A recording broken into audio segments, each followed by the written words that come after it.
Demonic presence at unsafe levels. Lockdown in effect. There are many demons, but there's only one. Electro Demon.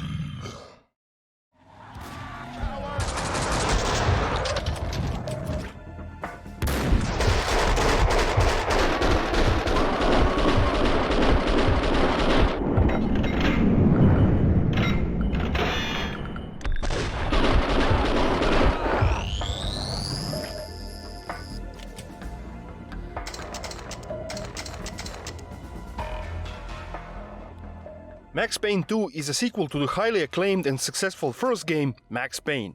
It's a noir action-adventure game with an iconic focus on bullet time. Is the sequel as good as the first game? Stick with this review to find out.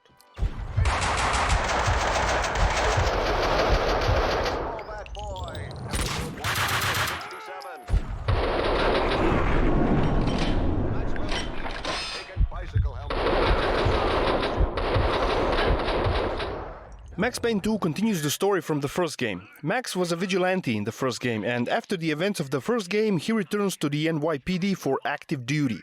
He's a detective in the NYPD and gets a call about a gunfight in a warehouse. When he gets there, he sees, let's say, an old friend. And then the story really starts. It's an amazing story, full of twists and turns, and it's extremely well written and acted, as you would expect from a Remedy-made game. The story is presented to you via comic book noir-style cutscenes, like it was in the first game. The quality is here, both in delivery and presentation. I'd like to delve further into the story, but I won't spoil anything for you. Play the fucking game. Let's talk about the gameplay. Max Payne is similar in gameplay to its predecessor, but there's a lot of improvements here. You control Max from the third perspective. There's the option to slow down time and also the bullet dodge. Bullet dodge is the same as it was in the first game. You slow down time by jumping in the specified direction. Very useful, but not as crucial as it was in the first game. Then there's the option to just slow down time. This is what I use the most. Barge into the room, slow down time and start mowing down fools. Bullet dodge was crucial in the first game because Max, when slowed down time, moved and fired accordingly. But in Max Payne 2, when you slow down time, Max seems to fire and move quite faster than his enemies, making this a fairly easy game. Because of this, there really is almost no need to use the shoot dodge. Just slowing down time gives a big advantage. Also, when you use the shoot dodge, when Max falls on the ground, he continues shooting, which is really helpful. You have a meter for slowing down time, but honestly it never seems to run out. But it's a goddamn blast to barge into a room and slow down time and start shooting assholes. There's debris flying everywhere, enemies falling down, and the game has a basic physics system, making fights even more spectacular. The enemies have a ragdoll physics added to them. I adore this. They fly everywhere and it can be comical sometimes. It's a bit unrealistic, but I'm not playing Max Payne for the realism.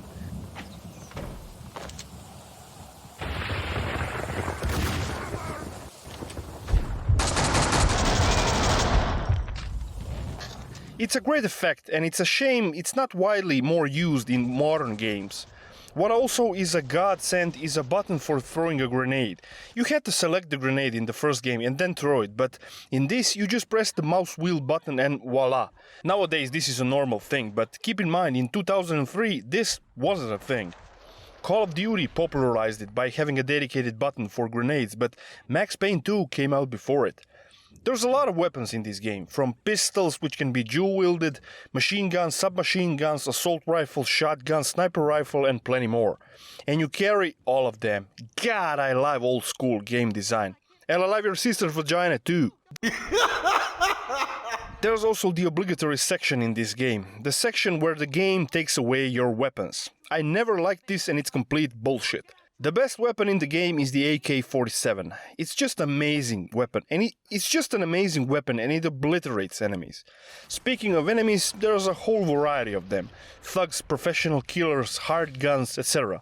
A lot of them wear armored vests, so headshots are essential. There's also some escort missions in Max Payne 2. They're not bad, but I hate escort missions, and the character you're escorting also has a health bar, and if you're not careful, it can be game over quite fast. There's also another character that you play as for a short time, but I'm not gonna say who it is, cause spoilers, bitch.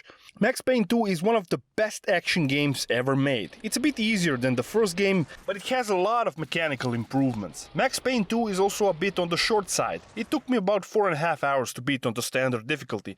And there's a lot of cutscenes, so you can say pure gameplay is about 4 hours, maybe even less. But it's fine.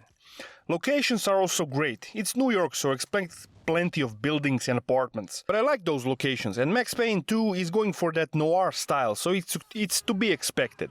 Most sections are indoors. Graphically speaking, Max Payne 2 looks great for its time. When it was released, it was a technical masterpiece. I'd say it still looks good for its time, and it's definitely playable today, if you're not a graphics snob. Art direction is superb and textures are quite sharp. I got the game on Steam for $5, so that's Max Payne 1 and 2 for $5. For that price, it's a steal. Max Payne 1 is a bitch to get it working properly, but Max Payne 2 is a bit easier. It's still not as straightforward as it should be, but it's an old game, well, what can you expect? You need to edit one file and you need to install this on your C drive. And you also need to run this as a Windows 98/ME application. I'll put a link down in the video containing a tutorial for this. If you're into some high-quality linear single-player action, well, no need to look further. Max Payne 2 is a masterpiece. A bit short masterpiece, but still a masterpiece. I'd suggest the first one as well. If I had to give a score to Max Payne 2, I'd give it 9.1 out of 10. Vlad and Mona were on a crash course. If I'd find one, the odds were I'd find the other. Vlad was after Vinny. He had left me a map to follow. You have one new message.